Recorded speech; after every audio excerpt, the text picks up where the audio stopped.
नमः श्री यतिराजाय विवेकानंद सूरये सच्चित सुख स्वरूपाय स्वामिने तापहारिणे।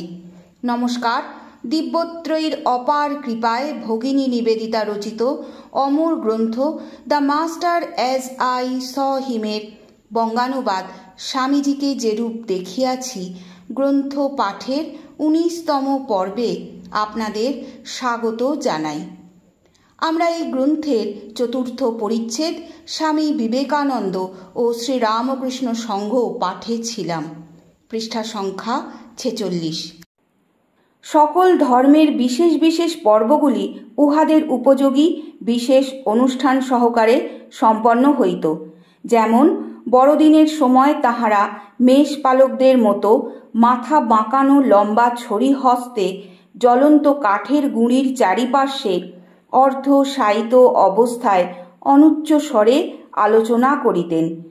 কেমন করিয়া এক নির্জন স্থানে কয়েকটি মেষপালক তাহাদের মেষযুথের রক্ষণাবেক্ষণে নিযুক্ত ছিল। এমন সময়ে দেবদূতগণ সেখানে শুভাগমন করেন এবং কিরূপে সেই দিনই জগতের প্রথম গ্লোরিয়া নামক স্তব গানের উৎপত্তি হয়।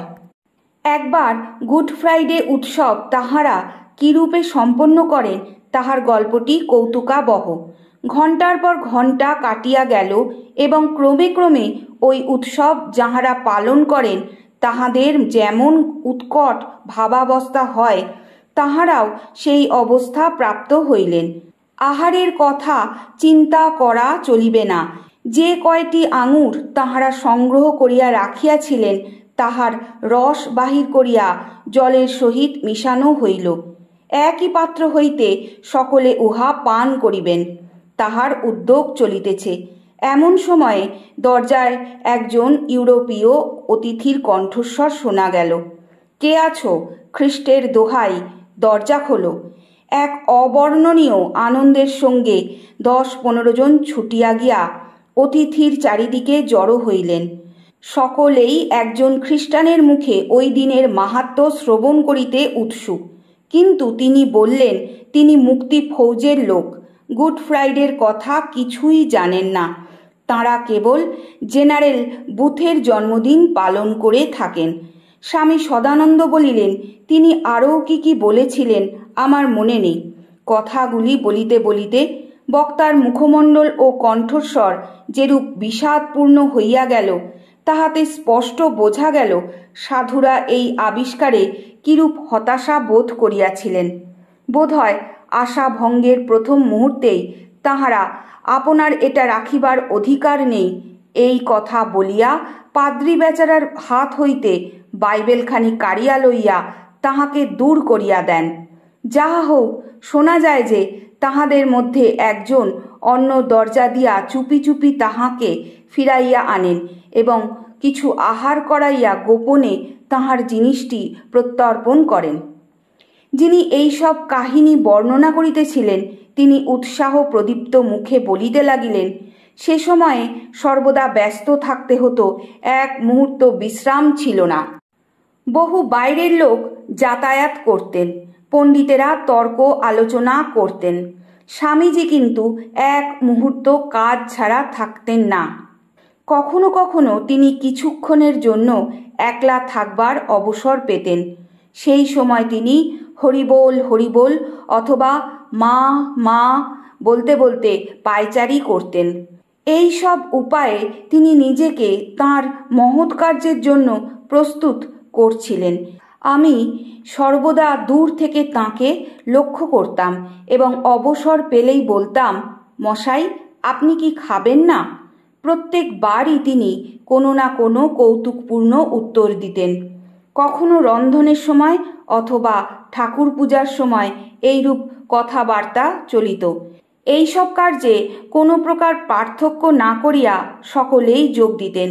এই সময়ে সাধুদের অভাব থাকা সত্ত্বেও অনেকে তাহাদের নিকট আহার প্রার্থী হইয়া আসিত। তাহাদের নিজেদের সম্বল ছিল অতি অল্প। মঠের বাহিরে গায়ে দিয়া যাইবার মতো একখানি মাত্র ভালো চাদর ছিল। চাদরটি দড়িতে ঝুলানো থাকিত এবং যে কেহ বাহিরে যাইবার সময় লইয়া যাইতেন। দ্বিতীয় উত্তরীয় রাখিবার সঙ্গতি ছিল না। তথাপি যেভাবে হোক দরিদ্র ও অভ্যাগতদের জন্য আহার্য সংগৃহীত হইত। সাহায্য ও উপদেশের জন্যও অনেকে আসিতেন। তাহারা আবার অর্থ সংগ্রহ করিয়া কয়েক শত গীতা ও ইমিটেশন অফ খ্রাইস্ট ঈশানুসরণ ক্রয় করিয়া বিতরণ করেন। পুস্তক দুইটি ওই সময়ে সংঘের নিকট বিশেষ আদরের ছিল। বহু বৎসর পরে ওই দ্বিতীয় পুস্তকের যে বাক্যটি স্বামীজি যদৃচ্ছাক্রমে আবৃত্তি করিতে পারিতেন তাহা হইল, ওহে লোক শিক্ষকগণ চুপ করো, আর ভবিষ্যৎ বক্তাগণ তোমরাও থামো। হে প্রভু, একমাত্র তুমিই আমার অন্তরাত্মার সঙ্গে কথা কও। টমাস আ কেম্পিসের গ্রন্থের ওই অংশটুকুই কেবল তাহার মনে ছিল।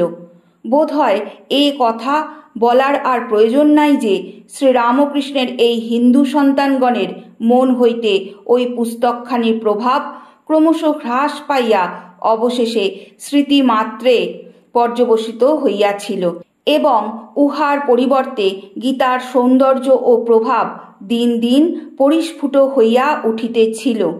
প্রায় 1 বৎসর এইরূপে কাটিয়া গেল। স্বামীজি অতঃপর যোগী পওহারী বাবাকে দর্শন করিবার জন্য গাজীপুর গমন করেন। স্বামীজি চিরকাল শ্রীরামকৃষ্ণের পরেই এই যোগীকে স্থান দিতেন। সেখানে স্বামীজি যে অমূল্য সম্পদ লাভ করেন, অপর সকলের সহিত তাহা একত্র সম্ভোগ করিবার জন্য 2 মাস পরে মঠে প্রত্যাবর্তন করেন।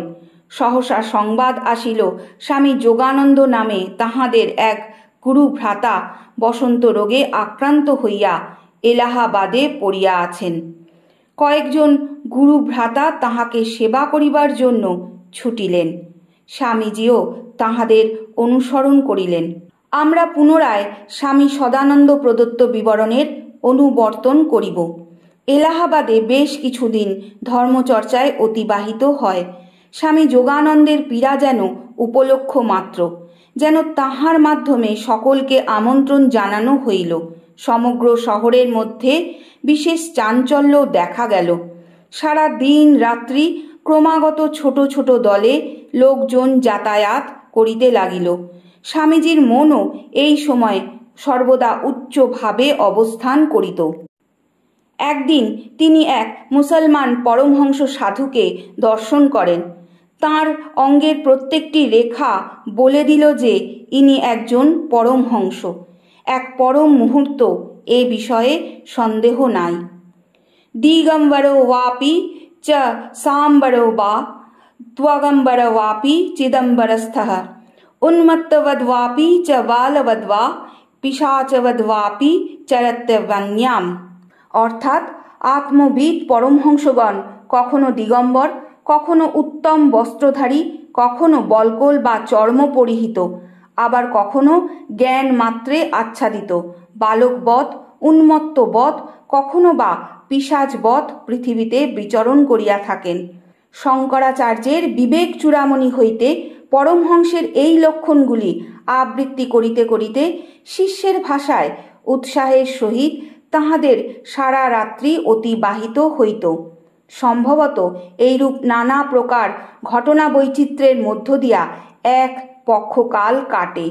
অতঃপর তাহারা এলাহাবাদ পরিত্যাগ করেন এবং 2 জন অথবা 3 জন করিয়া গঙ্গা তীরে বরাহনগর মঠে ফিরিয়া আসেন। কিন্তু 1890 খ্রিস্টাব্দের কোনো এক সময়ে স্বামীজি গুরু ভ্রাতাদের পরিত্যাগ করিয়া চলিয়া যান। 1897 খ্রিস্টাব্দের বিরাট সাফল্য লাভের পূর্বে আর প্রত্যাগমন করেন নাই। আজ পাঠের এখানেই বিশ্রাম। ওং পরতত্ত্বে সদা লীনো রামকৃষ্ণ সমজ্ঞয়া ইয়ো ধর্ম স্থাপনরতো বীরেশং তং নমাম্যহম।